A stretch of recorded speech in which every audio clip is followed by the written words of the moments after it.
Bonjour chers auditeurs et auditrices, bienvenue dans Était une fois le cinéma, votre podcast qui parle de cinéma et rien d'autre que de cinéma. Et aujourd'hui nous allons parler de Kaamelott, premier volet. Et oui les gens, restez calmes dans la barre de dislike, restez calmes dans les commentaires, je vais faire un avis strictement objectif. Et oui, objectif les gens. Certains vont me dire, non mais arrête, t'es dans le personnel pire, tu ne peux pas avoir un point de vue purement objectif les gens. On peut être objectif d'un point de vue cinématographique quand on connaît les règles, comment ça s'écrit un scénario, comment ça se base. Donc c'est pour ça que les gens, on va parler de dans le calme et la pérennité. Bon, j'avoue, je vais m'embarquer quelques mois. Là, ça doit être la troisième fois que je refais ce podcast parce que je ne suis pas satisfait. Et clairement, j'ai envie de vous parler avec tous les outils adéquats sur pourquoi, pour moi, le film est raté. Mais du coup, vous allez me dire une chose, les gens. Ça parle de quoi, Kaamelott ? C'est quoi Kaamelott ? Bah, pour mes amis francophones ou pour les plus jeunes d'entre nous, parce que je ferai remarquer que ceux qui ont passé le bac cette année sont les 2004, donc ils étaient tout petits quand ils ont connu la série sur le grand écran, ou voire même certains, ceux qui arriveront dans les prochaines années, ne la connaîtront pas du tout, peut-être. Donc du coup, sur un truc tout con, c'est que Kaamelott, c'est l'histoire, quand même, du roi Arthur et de la table ronde à la recherche du Graal. Enfin, ça, c'est le principe de base. C'est le principe de base du film. La série a duré quand même sur 5 saisons, plus une qui se piquait un peu à part. Mais globalement, c'était une série qui était devenue culte en France, qui est devenue vraiment très populaire et qui a fait que elle a accroché les spectateurs. Son principe justement médiéval, comique et super bien écrit par Alexandre Astier a fait qu'elle est devenue culte pour beaucoup de gens en France et notamment pour beaucoup de spectateurs qui ont amené véritablement un culte autour de Kaamelott. Et dès la dernière saison, on attendait tous littéralement un film. Et justement, le film était presque amorcé dès la fin de la saison 6. Mais clairement, derrière, on a eu un gros problème. On a eu un gros problème parce que simplement le film n'a pas pu se faire tout de suite à cause des questions de droit, à cause de la société, de distribution, de production du film. Et du coup, face à Astier qui a tant que mal essayé de récupérer le bébé, ça a été très compliqué d'un point de vue droit. Astier derrière a un peu fait sa barque derrière parce qu'il a quand même fait des spectacles qui sont exceptionnels que je vous conseille vraiment de voir parce qu'ils sont d'une qualité monstrueuse si vous le découvrez le bonhomme un petit peu. Mais aussi il avait fait un film. Bah oui, parce qu'il a pas fait Kaamelott dans sa vie, mec. Il a pas fait que ça. Il a pas fait que ça, les gens. Non. Et je vous conseille de voir ce film parce que c'est un film que j'aime beaucoup, même avec le recul. Je trouve que c'est un film qui est bourré de qualité, qui s'appelle David et Madame Hansen, qui est un drame. Ah oui, vous n'avez pas tant rire que ça dans le film, même s'il y a quelques moments un peu drôle, faut l'avouer. Mais clairement, c'est un drame. C'est un drame qui parle justement de David qui doit s'occuper de Madame Hansen, qui est une dame un peu dérangée du bulbe, jouée par Isabelle Adjani suite à un traumatisme. Et clairement, c'est un film qui est rempli de tendresse, rempli de douceur et quelques très bonnes idées de mise en scène. Et là, c'est là qu'on va arriver sur Kaamelott. Ce film Kaamelott, en fait, c'est quelque part, là, pour le pitcher de manière très simple, c'est le retour d'Arthur sur la terre de l'ogre, justement, pour poutrer Lancelot et reprendre sa place de roi. Voilà. Bon, clairement, je vais vous dire une chose, là, je l'ai expédié le pitch, hein. J'ai pas fait un pitch Wikipédia-esque, les gens, parce que sur la simple bonne raison que le pitch est Osef, en fait. Le pitch est Osef. Mais clairement, encore un pitch Osef pour en faire un bon film, des fois, tu fais ok, c'est quand même cool, ça passe. Mais sachez une chose, quand je fais une critique, je fais toujours mon maximum pour être le plus objectif cinématographiquement. Parce que c'est important pour moi dans un travail de critique, d'analyse cinématographique, de justement d'amener vraiment l'avis objectif du média, de l'œuvre cinématographique avant les goûts personnels. Par exemple, il y a des tas de films que je n'aime pas qui cinématographiquement sont extraordinaires. Et je ne peux que les défendre. Mais là, clairement, je ne vais pas défendre Kaamelott. Là, tu vas dire, ah non, mais c'est parce que t'as pas vu le film. Il faut me dire, vous avez utilisé la carte subjectivité ? Non.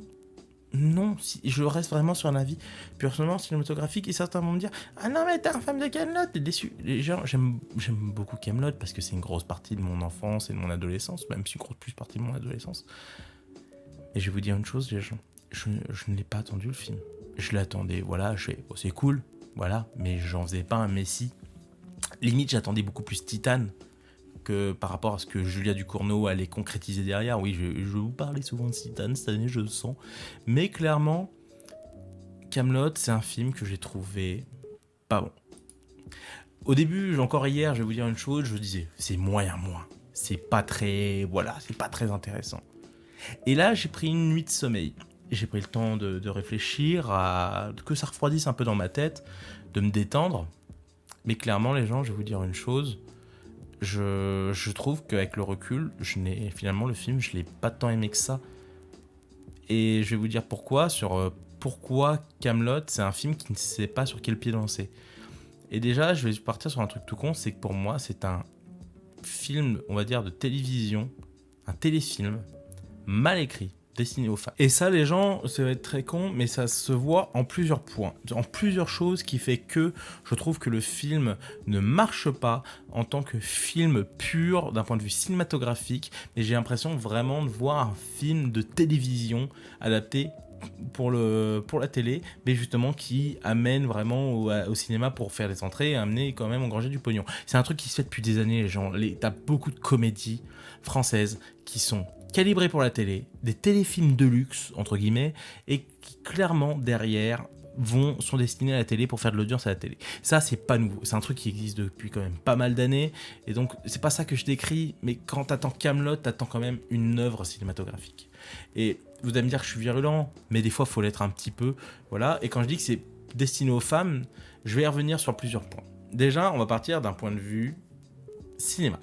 Aucune pour moi, c'est qu'il y a pas beaucoup de véritables idées de cinéma, de mise en scène pure, que ce soit dans la photographie, que ce soit dans la composition de cadre, dans les effets spéciaux, il y a beaucoup de choses qui calent. Il y a énormément de choses qui calent. Et on va commencer par déjà la mise en scène. La mise en scène, je vais être objectif les gens. Les 20 premières minutes, les 20-25 premières minutes, je suis clairement dedans. Là, parce que je trouve qu'il y a un changement de décor, il y a une ambiance, il y a plein de choses. Il y a un ton très sérieux qui est mis dans le film qui fait que je crois au contexte qui est amené. C'est-à-dire quand même on a Lancelot en mode seigneur tout-puissant, qui fout la zermie, qui fait des taxes foncières, qui se prend pour Palpatine dans Star Wars. Du coup, donc voilà, il y a pas mal de choses qui font que derrière, il y a plein de choses qui fait que ça marche dans les 20 premières minutes. Déjà dans l'imagerie. Purement, c'est-à-dire on retrouve les personnages dans un ton sérieux qui vont te présenter un petit peu le décor, un peu comment ça se passe. C'est très intéressant. Car on sent qu'il y a quand même des imageries de cinéma, par l'attaque de pirates, par le personnage de Clovis Cornillac qui va marcher dans le désert avec ses sous-fifres. Il y a vraiment, je pense, une envie de cinéma, déjà dans le décor, dans la photographie. J'ai l'impression que le moment épique, il est là. Voilà. Jusqu'à la présentation d'Arthur. Et après, derrière, on va de souffler en souffler. Ah ouais, mais les gens, ça va de souffler en souffler. Et j'ai l'impression que ça se détorie au fur et à mesure du temps. Et vraiment, j'aimerais défendre le film sur sa photo, sur plein de choses, mais clairement, il y a des trucs que je peux pas. La photo, elle est pas belle. C'est une photo de téléfilm, et vu tout le matos qu'ils ont pris, je vous conseille de regarder justement comment ils parlent de la caméra qu'ils ont utilisée, de tout le matériel qu'ils ont utilisé derrière. On sent qu'ils ont pas pris justement une caméra lambda, classique. Non, ils ont essayé vraiment d'amener du style, et clairement, j'ai l'impression que ça sert à rien. Parce que le découpage est relativement très plat, c'est-à-dire que les plans font vraiment télé, c'est-à-dire quand même champ contre champ, un plan large, champ contre champ, un plan large, et encore petit plan large, parce que la plupart des plans larges, on les a surtout au début. On a beaucoup de plans larges au début pour te montrer le désert, te montrer en Jordanie justement ces grosses cascades, ces points d'eau magnifiques. Il y a des choses très belles justement, et après derrière, c'est quoi ? Bah, c'est de la forêt, c'est des petites campagnes et tout ça. Mais sauf que le problème, c'est que je veux bien qu'on te les montre présentes. Par exemple, vous prenez un film comme Le Seigneur des Anneaux. Qu'est-ce qui fait que c'est épique quand tu vois Aragorn, Gimli, Legolas courir dans les plaines ? Bah, c'est là que t'as la musique, t'as un gros plan large où tu les vois courir avec des décors majestueux et magnifiques de la Nouvelle-Zélande et qui fait que tu y crois. Et bah là, on n'y croit pas parce qu'on est tout le temps serré sur les personnages. Je vous conseille de regarder vraiment le film avec cet œil-là, c'est vraiment que le film est essentiellement composé de très gros plans. Sauf que le problème, c'est que dans ce genre de film, si tu veux amener l'épique, faut du plan large. Faut du plan justement qui va te montrer la grandiose. Et le problème, c'est que les peu de plans larges qu'il y a, ils sont absolument pas grandioses parce que souvent ça amène des plans larges avec un château en CGI dégueulasse qui fait que j'ai l'impression qu'il y a tout le temps du vide dans le film. C'est-à-dire qu'à un moment, il faut quand même remplir un peu ton cadre. Et le problème, c'est qu'il n'y a rien dans le cadre qui fait que ça impose le grandiose. Et justement, et c'est ça qui est un problème, même quand ils sont à Rome, enfin dans là où les gamins ils s'entraînent à Rome, dans les flashbacks, il n'y a rien qui fait que, vu qu'on est tout le temps serré sur eux, on n'a aucun sens de l'épique. On est tout le temps sur les personnages. Et vous allez me dire, ouais mais Kaamelott est intéressé à les personnages. Oui, mais c'est ce qui fait qu'autour d'eux, au fait, on y croit. Par exemple, un truc tout con. Il y a un épisode que j'aime beaucoup avec son maître d'armes qui a tendance à lui balancer des pics genre petite pute, vous avez fait la tapette. Bah voilà, cet épisode-là, j'ai l'impression que rien que la porte qu'ils avaient en arrière-plan et leur cours était plus grandiose que quand même tout ce que j'ai vu dans le film. Et ça me déroute énormément parce que Kaamelott, c'est pas Astier, c'est pas un réalisateur comme Keshish qui fait tout le temps des gros plans, qui te sert tout le temps sur ses personnages et qui te laisse jamais respirer. Parce qu'un plan large, c'est fait aussi pour respirer. Et le problème, c'est qu'à un moment, on suffoque presque dans ce film. Je suffoque à être tout le temps avec ces personnages. J'ai un sentiment d'étouffement et je ne sens pas l'épique. Je ne sens pas l'épique, les gens.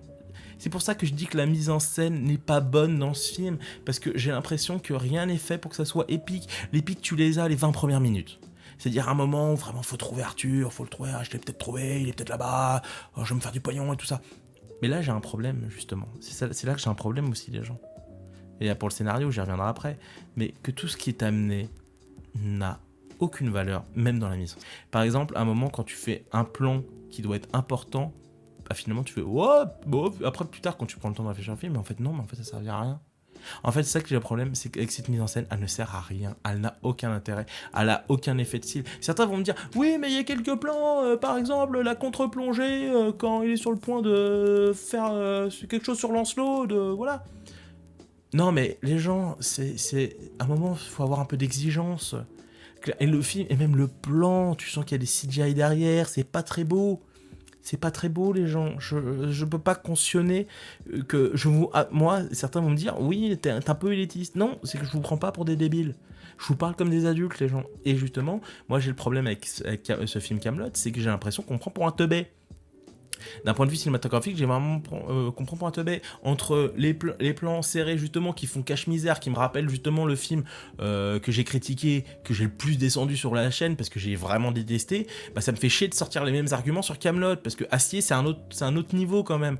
Et là, clairement, j'ai l'impression que ce même problème, il y a du budget, il y a 20 millions de patates, sauf que derrière, il n'y a rien qui montre qu'on a 20 millions de patates. On est toujours en gros plan. Moi, je veux voir de l'épique. Et justement, et derrière, sur les peu de décors, les peu de plans larges, en plus derrière, tu me mets des décors assez moches, assez pauvres, parce que finalement, à part les 20 premières minutes, on a juste des forêts, on a des tunnels, et en plus, on a des châteaux en CGI moches. Et oui, parce que les effets spéciaux sont vraiment moches. Je vais revenir juste après, c'est le prochain niveau. Mais justement, il y a tout qui fait que moi, je n'y rentre pas dedans. Et surtout, quand tu fais une histoire médiévale, t'es obligé d'avoir des décors forts pour que des personnages, on y croit. J'ai l'impression que même dans la série télé, les décors étaient mieux ficelés que ce putain de film. Je ne comprends pas. Il y a des décors, je ne comprends pas. Par exemple, là où t'as les 4 connards qui aident Lancelot, avec De Caunes et toute la team, bah derrière, j'ai l'impression que c'est du carton-pâte. C'est vraiment du carton-pâte. Et en plus, accentué aux effets spéciaux qui sont vraiment moches. Et attention, je vous parle pas que des châteaux faits en CGI. Hein. Tu vois Excalibur quand il la sort, quand elle passe au bleu, les lumières bleues, mais j'ai l'impression de voir un téléfilm DBZ, les gens. J'ai l'impression de voir un téléfilm DBZ. Je suis méchant. Vous allez me dire, je suis méchant. Non, je suis objectif, parce que quand t'as ce pognon et un niveau d'exigence minimum vis-à-vis de Kaamelott, c'est même pas compréhensible. Les éclairs comme ça, tout moches, là, qui sont balancés dignes d'un mauvais débutant sur After Effects. Il y a des trucs que je comprends pas, les gens. Je ne comprends pas. Ces effets spéciaux sont moches alors qu'ils devraient pas en être. Ça a coûté 20 millions d'euros, les gens. Je me demande où a été l'argent dans ce film. J'ai l'impression qu'il en a coûté 5. Il y a des trucs que je comprends pas. Mais en tout cas, c'est tout ça d'un point de vue de l'imagerie du film, d'un point de vue mise en scène pure. Je ne fais que je n'y accroche pas. Moi, je peux avoir une forme simple Et le problème, c'est qu'il y a des moments, je n'arrive même plus à cette forme simple, parce que je sens que il n'y a pas les moyens, il n'y a pas tout est fait pour que j'ai un sens de l'épique. Et Kaamelott, c'est censé être un film épique. Le film, en fait, part sur l'idée que Arthur va revenir à la tête de Kaamelott. Il va revenir le roi qu'il était, le roi glorieux qu'on l'a vu dans les premières saisons. Mais clairement, je vais vous dire une chose, les gens. Je vais vous dire un truc tout con. C'est que ce principe-là, ça dure 35 minutes. Ça dure 35 minutes. Parce que c'est quoi Arthur ? Arthur, tu le revois au bout de 10 minutes, 12 minutes de film. Voilà. On te le présente, voilà ce qu'il est devenu et tout ça. C'était 20 premières minutes très agréables. Et pendant peut-être au moins 30-35 minutes, voire 40 minutes, il va te dire « Non, je suis pas roi. Non, je suis pas roi. Non, je suis pas roi. Arrêtez de m'appeler comme ça. Non, je ne retournerai pas à Kaamelott. Je vous emmerde. » C'est ça pendant au moins les 40 premières minutes du film. Et derrière, le personnage se nique tout seul. Où il revoit ses amis de la table ronde, certains de ses amis de la table ronde qui ont fait une table ronde Éco Plus. Et là, bizarrement, il se rassoit, il touche la table, il fait « Ouais, la table ronde, bonne, voilà, pour que personne ne soit mis à l'écart. » Et du coup, il s'assoit, il fait « Présentez-vous. » Mais comme s'il redevenait littéralement le roi.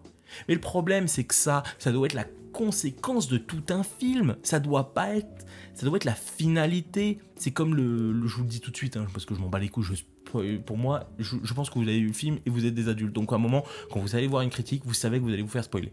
Et clairement, je vais vous dire une chose. Quand il emballe Guenièvre, en plus déjà qu'il y a des flashbacks plus que douteux, j'y reviendrai un peu sur les flashbacks, mais clairement, j'ai l'impression que tout ça devrait être des climax et que derrière, ça arrive comme des choux-fleurs et que ça n'aide absolument pas parce que le personnage d'Astier derrière fait oui, je suis roi, pas trop, voilà. Mais et clairement, alors que normalement, un premier film comme ça devrait être le point essentiel d'un point de vue scénaristique.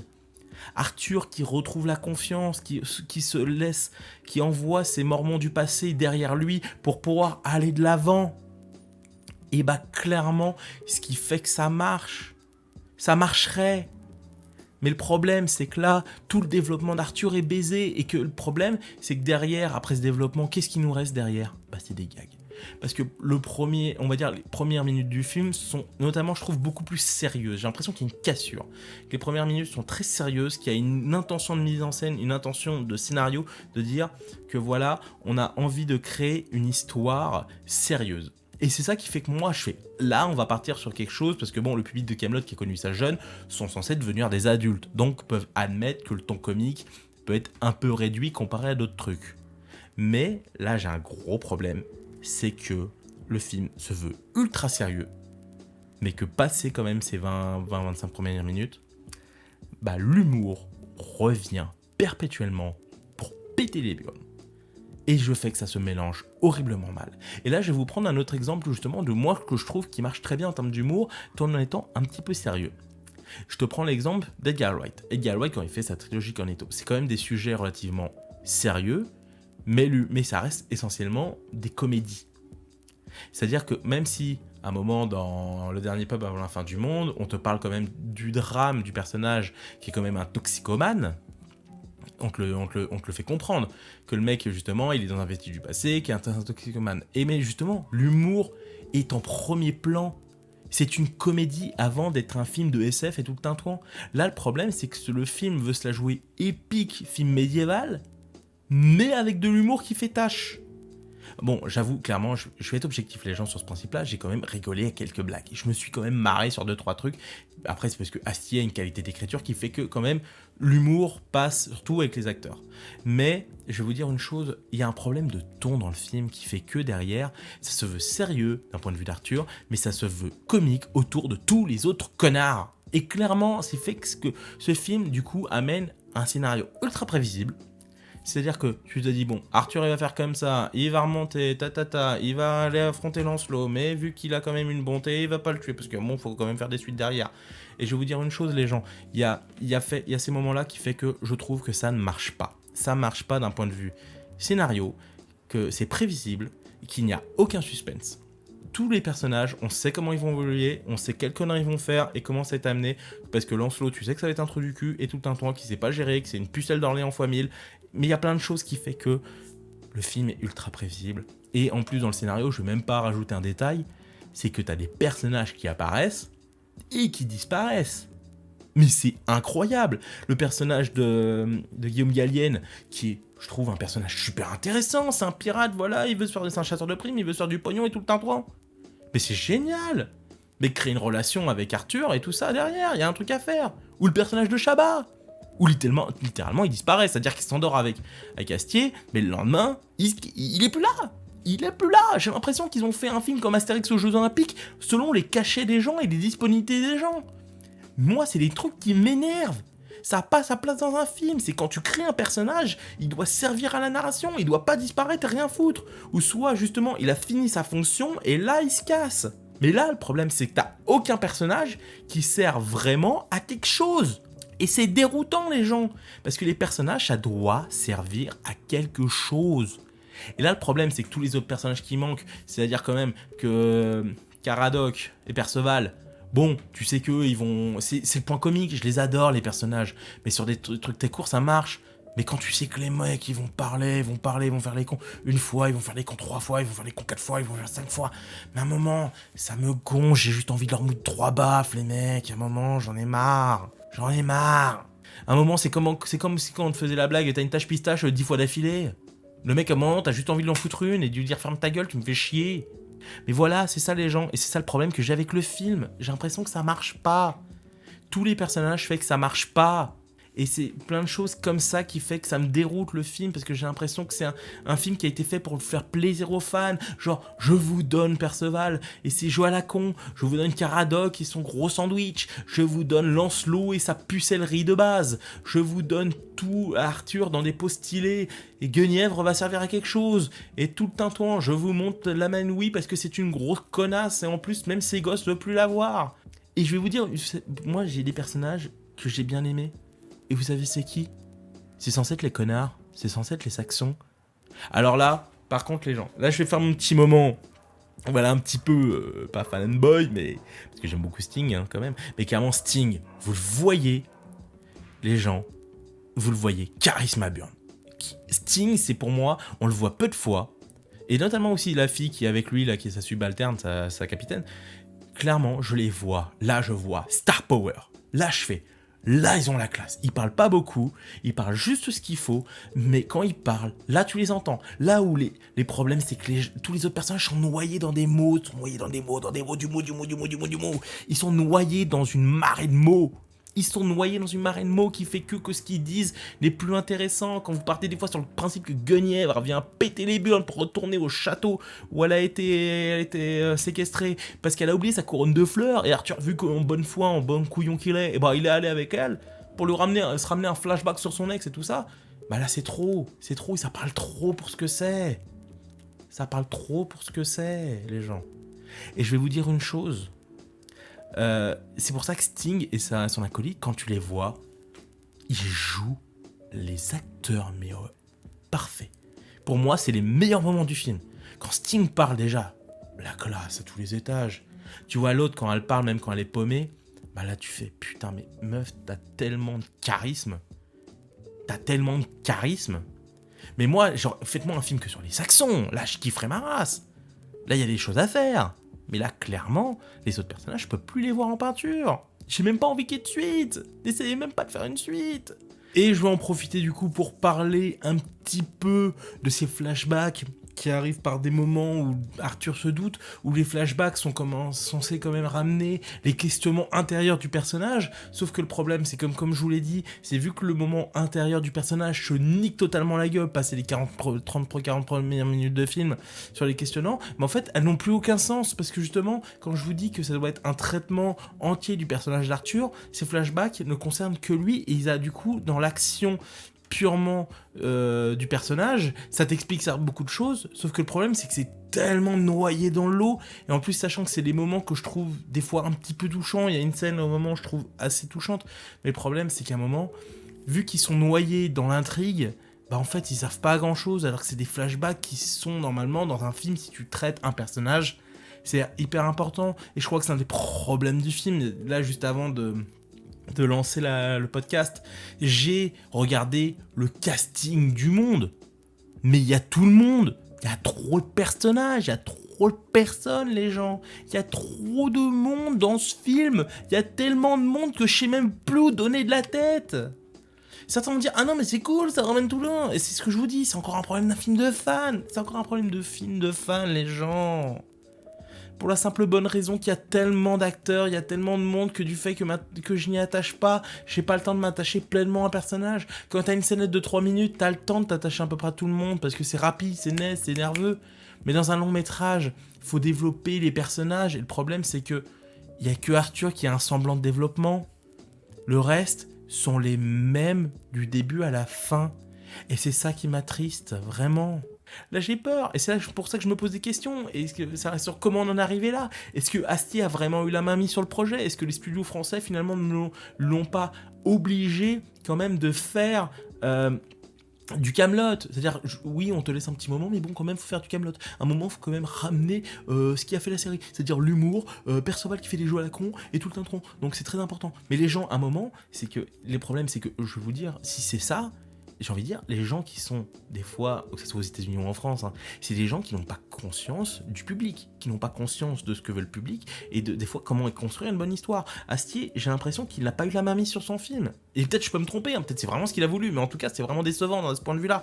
Et je trouve qu'il y a plein de trucs qui fait que ça marche pas. Je vous ai cité quand même les décors, d'un point de vue narratif, la photo, justement les acteurs, le scénario et tout le tintouin. Mais je fais que j'ai du mal à connaissant Astier, soit il s'est fait bouffer par le film, par la pression qu'il a eu, ou soit sur plein de choses qui rentrent en compte, ou peut-être justement c'est peut-être les studios qui ont poussé le truc, mais il y a des trucs que je comprends pas et je voudrais des questions à l'avenir sur comment d'un point de vue industriel on en est arrivé là, parce que là le problème c'est quand même qu'on a quand même un film qui est sur beaucoup de copies, qui est un film qui a coûté 20 millions de patates, donc qui doit faire quand même un certain nombre d'entrées en France, et je dis en France, et je vais venir après, justement, pour pouvoir se rentabiliser. Parce que le truc, c'est que ce film va pas se rentabiliser à l'international, ou peut-être dans quelques pays francophones, vite fait, pour se faire un peu de pognon, un peu de marge, mais clairement, soyez sûrs d'une chose, les gens, le film ne se rentabilisera qu'en France. Ce n'est pas comme les films de genre que je vous fais chier depuis un moment, qui se rentabilisent beaucoup plus international, et qui même deviennent cultes à l'international.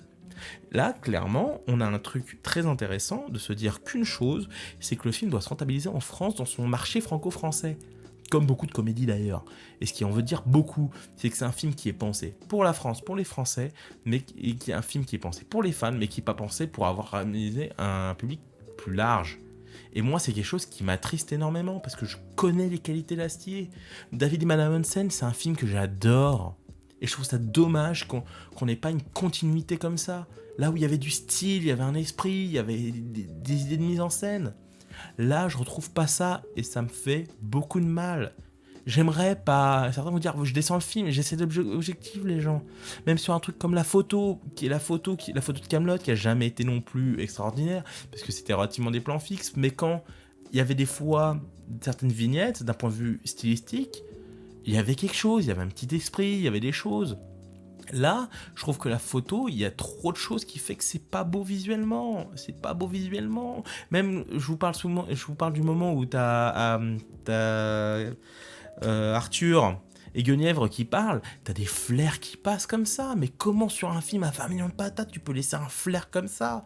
En plus, un flair moche qui prend un tiers de l'espace, mais qui est pas diffusé, comme ça pouvait être sur un film de J.J. Abrams ou des bases comme ça. C'est pas un flair stylistique, c'est un flair qui est moche. C'est un flair qui est moche. Et là, ça me déroute énormément, les gens. Et ça me déroute énormément, parce que j'aurais aimé un film. J'aurais aimé un film dire, voilà, c'est pas le film de l'année, mais c'était... Moi, de toute façon, c'est ce que je disais à une pote avant.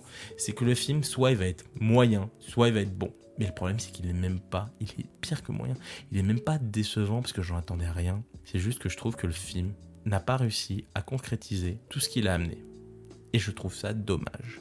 Et certains d'ailleurs vont me dire un truc tout con, c'est non mais regarde, le film a quand même fait 200 000 entrées sur les réservations justement pour les avant-premières.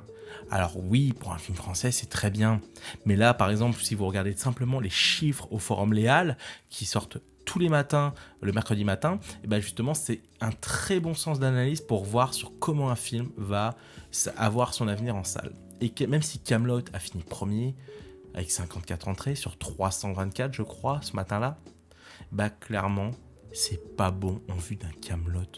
Même Old, M. Night Shyamalan a fait 24 entrées, c'est-à-dire seulement 32 mois. Alors que Kaamelott a une campagne marketing monstrueuse. D'un point de vue industriel, c'est peut-être le film le plus monstrueux qu'on a pu un moment. C'est peut-être le film français qu'on nous a plus mis à la gorge depuis un moment. Avec les affiches, les bandes annonces et tout ça, on nous les a mis sur toutes les pelles et tout le tintouin. Mais moi j'ai vraiment peur d'un point de vue industriel, parce que bon, certains vont dire ah non mais tu parles pas d'art là, tu parles d'industrie, mais ta gueule, le cinéma c'est autant un art qu'une industrie, et même depuis pas mal d'années c'est le problème, c'est autant une industrie qu'un art pour certains, et j'ai envie de dire à un moment, c'est comme ça. Et que justement tous ces chiffres là montrent que le film pour moi ne va pas, il va se rentabiliser je pense sur pas grand chose, mais je pense que le film ne fera pas de grosses entrées, et en plus il y a trop de facteurs qui rentrent avec le pass sanitaire et tout un temps. Je vais pas rentrer dans les détails, mais les gens vont se focaliser sur un film quand ils vont aller voir un film, et simplement ils vont se dire tiens, on va voir quoi, on va voir Kaamelott, Black Widow, Fast and Furious 9. Mais je vais dire, les gens, vous pouvez insulter les gens, mais le problème c'est que quand t'as une famille, t'as 2 gosses et une bonne femme, et bah clairement les gens, quand tu as une famille, justement, faut un film qui réunisse toute la famille. Et le problème, justement, moi j'ai peur que Kaamelott, à cause du. Voilà, certains. Ah, les critiques, vous avez descendu le film. Oui, parce que le film est pas bon. Et de toute façon, le bouche-oreille aurait fait que le film ne marche pas. Et derrière, justement, c'est sur ça que je pense que de point de vue industriel, le film ne va pas être une grande réussite commerciale. Il ne va pas être une grande réussite commerciale. Voilà les gens, c'est mon avis strictement personnel sur Kaamelott. J'ai essayé d'avoir une analyse surtout très objectif, tout simplement parce que pour vous amener à développer votre avis sur le film. Vous pouvez pas être d'accord avec moi, rejoignez-moi dans les commentaires, on en parlera. Et si vous n'êtes pas trop loin, venez, on va boire ça autour d'une bière, les gens. Moi, je suis quelqu'un qui adore le contact avec les gens pour pouvoir en parler. Moi, certains on m'a dit simplement, tu montes pas ta gueule. Ouais, là, tu vas pas te ta gueule. Oui, mais tout simplement parce que j'aime bien me confier à vous, comme ça. Vous écoutez ça dans la radio, vous écoutez ça en allant au boulot, avec ma voix svelte, la petite musique derrière. Voilà, vous comprenez les gens. Mais voilà, je vais vous dire juste sur ce principe-là, j'ai pas aimé spécialement Kaamelott. Je trouve que c'est un film raté sur beaucoup de points. Et je trouve ça dommage. Et du coup, je vous retrouve prochainement pour un nouveau podcast. Bon, évitez la barre de dislike, soyez quand même objectifs les gens. Mettez un commentaire si vous n'êtes pas d'accord. Mettez un pouce vers le haut si vous pouvez. Et clairement, on se retrouve très prochainement. Et comme disait un grand homme, la vengeance est un plat qui se mange froid. Salut les gens, ciao.